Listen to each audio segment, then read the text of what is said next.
you a little quick blurb on who I am. I'm Kim Glatt, and 4 weeks from today, Hoboken voters are going back to the polls again.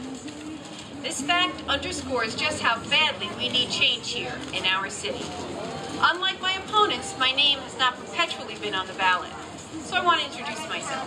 My name is Kimberly Glatt, and I'm running to be Hoboken's next mayor.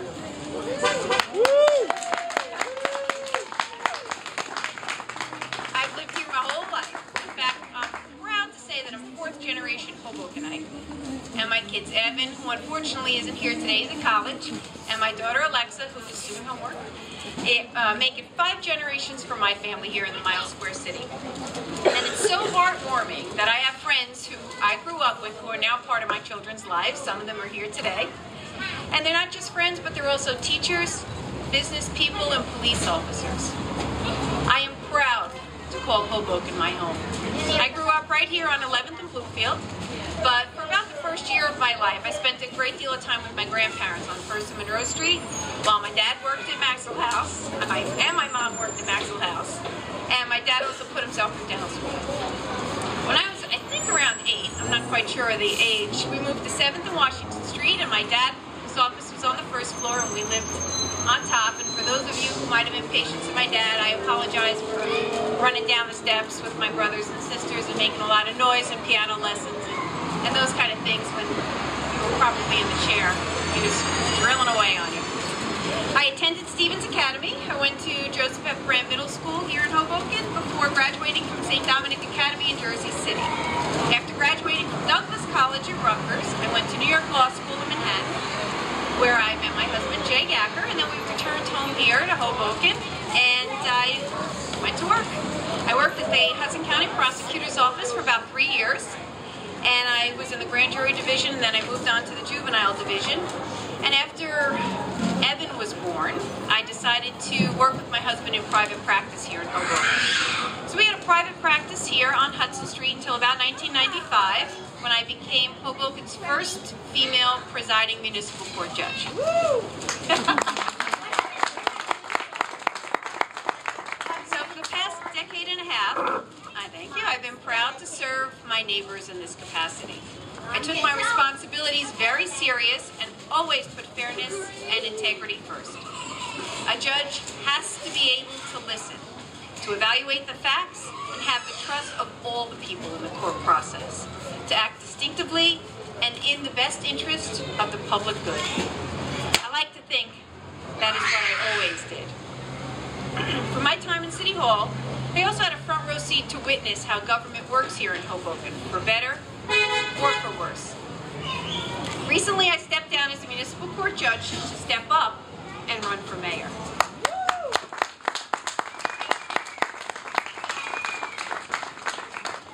I believe you should only wear one hat when you're in government. I made this decision because I'm concerned about our city's future. I know many of you share the same concerns. And I'm not only talking about what happened this last summer. I don't know about you, but the last year I was fed up when our city council failed again to pass a budget, even though they knew the repercussions. Their inaction directly caused our taxes to skyrocket, and that's simply unacceptable. I lay the responsibility squarely at the feet of those city council members who cared more about political infighting than about doing their job. If you've been part of the past, you're part of the problem, and you can't possibly be part of the solution. I'm sick and tired of turning into Channel 78 and seeing all the bickering and grandstanding from the council meetings. I'm tired of all the talk, and no real action. Enough is enough. It's time for Hoboken to turn the page. I've always believed that if you want change, you can't just sit idly by, or even worse, simply snipe from the sidelines. To bring about real change, you need to take decisive action. As your mayor, that's exactly what I will do. I'll apply the same leadership approach as when I was Hoboken's municipal court judge. I will look at the facts and make an informed decision. And I'll work hard to change the tone and manner with which government works in City Hall. It's time to bring integrity back to Hoboken City Hall.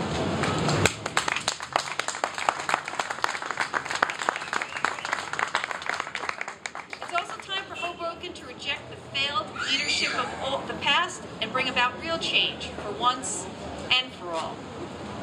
And you can't call yourself a reformer if you've been part of the problem for the last 2 years.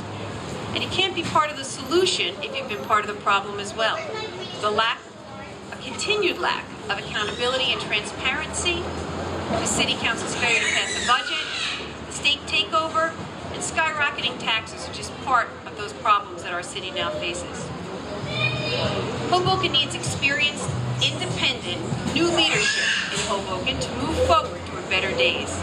When elected, it's my goal to work cooperatively with every city council member, to put politics aside and bring about a plan, to revive Hoboken, to lower our taxes, and to end the petty political infighting that has ground our government to a standstill.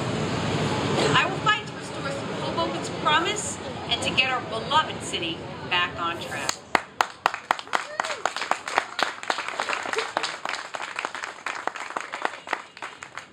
And as you can tell, this is not a poll-tested campaign that comes out of backroom deals with months, if not years, of plotting. This is not about pitting reformers versus those who were born and raised in this great town, because I believe you can be both. Instead, this will be a campaign about real people. This will be a positive campaign that brings fresh ideas to the forefront. It's about the taxpayers sick of waste, fraud, and abuse. It's about the small businesses here on Washington Street. And it's about big ideas to help all of our cities here in Hoboken. Families here in Hoboken. Enough is enough. It's time to turn the page and to get Hoboken back on track. But right now it's time to get to work, because this is going to be a sprint over the next 4 weeks. And I hope I can count on your enthusiasm and support to bring us over the finish line and to bring about the change Hoboken's families need in these trying times. I thank you for your patience today and support here. I look for your support in the next 4 weeks, and I hope to be Hoboken's next mayor.